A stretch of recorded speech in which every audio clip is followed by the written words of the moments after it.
ভাবুন তো, আপনার সামনে দাঁড়িয়ে আছে বরফের অসীম রাজ্য, চারপাশে শুধু সাদা চাদরে ঢাকা বরফের সমুদ্র, যেখানে মানুষের পদচিহ্ন খুবই কম, সেখানে বাতাস বইলে হিমেল ঝড় হয়, আর মিটারের পর মিটার পুরো বরফ যেন চ্যালেঞ্জ ছুড়ে দিচ্ছে, আমাকে ভাঙতে পারো তো ভাঙো। কিন্তু মানুষ কখনোই হার মানে না। এই ভয়ঙ্কর বরফের দেওয়াল ভেঙে এগিয়ে যাওয়ার জন্য তৈরি হয়েছে এমন কিছু অদ্ভুত আর অবিশ্বাস্য জাহাজ, যাদের বলা হয় আইস ব্রেকার।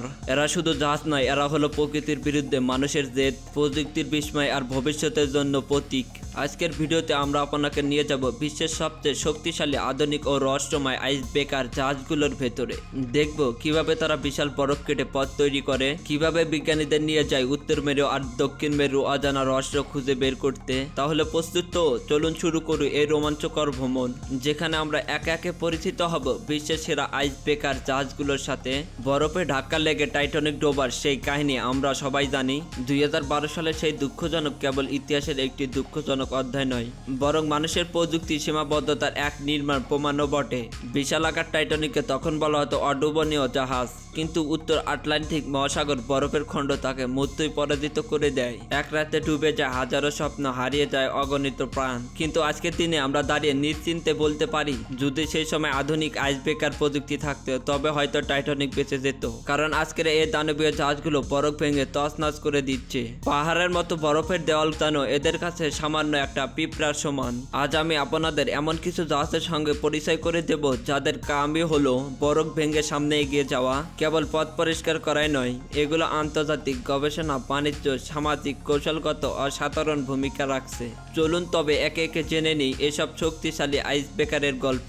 রাশিয়ার গর্ব আরবটিকা, একে বলা হয় বিশ্বের পারমাণবিক শক্তি চালিত আইস ব্রেকার। 1975 সালে তৈরি করা হয় এটি। 1977 সালে প্রথমবারের মতো উত্তর মেরুতে পৌঁছে এক অবিশ্বাস্য ইতিহাস রচনা করে। কল্পনা করুন, উত্তর মেরুর মতো প্রতিকূল পরিবেশে যখন প্রায় সবকিছু থেমে যায়, তখন বিশাল দানবে এই জাহাজ পর্বের মতো মোটা বরফ ভেঙে চুরে তছনছ করে দেয়, তারপরে সামনে এগিয়ে যায়। আরবটিকার ভেতরে রয়েছে দুইটি শক্তিশালী পারমাণবিক রিয়েক্টর, যেগুলো অসীম শক্তি যোগায়। এরপরে সাধারণ ডিজেল চালিত জাহাজ যেন কয়েক কিলোমিটার চলতে হিমশিম খায়, সেখানে আরবটিকা নিশ্চিন্তভাবে হাজার হাজার পথ কিলোমিটার পাড়ি দিতে সক্ষম। রাশিয়ার জন্য এই জাহাজ কেবল গবেষণা বা বাণিজ্যের জন্যই নয়, বরং রাজনৈতিক ও সামরিক ক্ষমতার প্রতীক। উত্তর মেরুর বিশাল সম্পদ যেন প্রাকৃতিক গ্যাস, তেল এসবের উপর দখল প্রতিষ্ঠান ব্যাপকভাবে ভূমিকা পালন করছে। সময়ের সাথে সাথে এই জাহাজকে আরো আধুনিক প্রযুক্তি দিয়ে নতুন রূপান্তর করা হয়েছে। আজও রাশিয়ার আধুনিক আইস ব্রেকার সারা বিশ্বকে চমকে দেয়।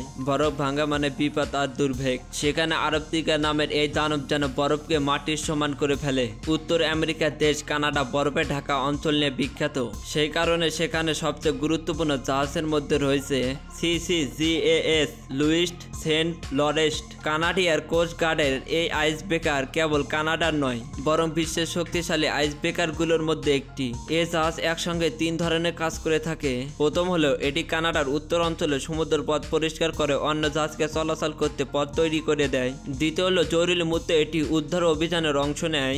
ধরা যাক উত্তর মহাসাগরের মাঝখানে কোনো জাহাজ বরফে আটকে পড়া বা দুর্ঘটনার শিকার হলো, সেখানে প্রথমেই ছুটে যায় এই আইস ব্রেকার। তৃতীয় হলো, এটি বৈজ্ঞানিক গবেষণার জন্য ব্যবহার করা হয়। বরফের নিচে পানি, সাগরের পানি জগৎ, এমনকি পৃথিবীর জলবায়ু পরিবর্তন সম্পাদিক তথ্য সংগ্রহের জন্য এটি সাধারণ ভূমিকা রাখে। এবার আসা যাক মার্কিন যুক্তরাষ্ট্রের সবচেয়ে বড় ও অত্যাধুনিক আইস ব্রেকার USCGC হিলি এর কথাই। 1999 সালে চালু হয় এই জাহাজ শুধু বরফ ভাঙার জন্য নয়, বরং গবেষণার জন্য এক বিস্ময়কর ভাসমান ল্যাবরেটরি। হিলির ভেতরে রয়েছে আধুনিক বৈজ্ঞানিক গবেষণা, পরীক্ষার পর্যবেক্ষণ প্ল্যাটফর্ম এবং বিজ্ঞানীদের জন্য প্রয়োজনীয় সব সুবিধা। এটি প্রায় 16 ফুট বরফ ভেঙে চলতে সক্ষম, যা শুনেই বোঝা যায় কতটা শক্তিশালী এই দানব। এটি ছিল সত্যি এক সাহসী পরীক্ষা।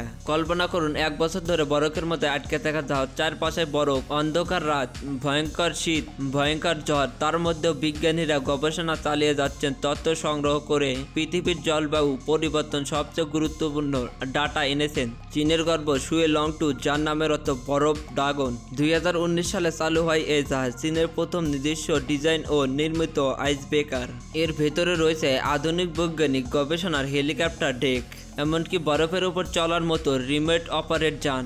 এটি প্রায় 5 ফুট বরফ ভেঙে চলতে পারে। সামুদ্রিক বিজ্ঞান, জলবায়ু পরিবর্তন, সামুদ্রিক বাস্তুতন্ত্র এবং বরফের গঠন গবেষণা করা হয় এখানে। চীনের জন্য শুয়ে লং টু কেবল একটি গবেষণা জাহাজ নয়, বরং জাতীয় অহংকার। কারণ এই জাহাজের মধ্যে চীন প্রমাণ করেছে যে তারা উত্তর মেরু ও দক্ষিণ মেরুর গবেষণা বড় ভূমিকা রাখতে সক্ষম। এই জাহাজ কেবল শক্তিশালী নয়, একে বলা হয় ভাসমান গবেষণা কেন্দ্র।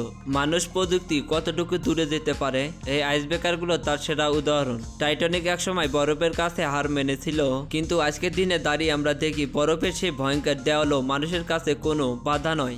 রাশিয়ার আর্কটিকা, কানাডার লুজ সেন্ট লরেন্স, আমেরিকার হিলি, চীনের শুয়ে লং টু, এ জাহাজ শুধু বরফ ভাঙে না, বরং মানুষের স্বপ্নকে এগিয়ে নিয়ে যায় এক নতুন দিগান্তে। তো বন্ধুরা, আজকের ভিডিওটি আপনাদের কেমন লেগেছে অবশ্যই কমেন্টে বলে যাবেন। আর ভিডিওটি ভালো লেগে থাকলে একটা লাইক দিন, আর বন্ধুদের মাঝে শেয়ার করে দিন, আর চ্যানেলটি সাবস্ক্রাইব করে পাশে থাকা বেল আইকনটি বাজিয়ে দিন। ধন্যবাদ।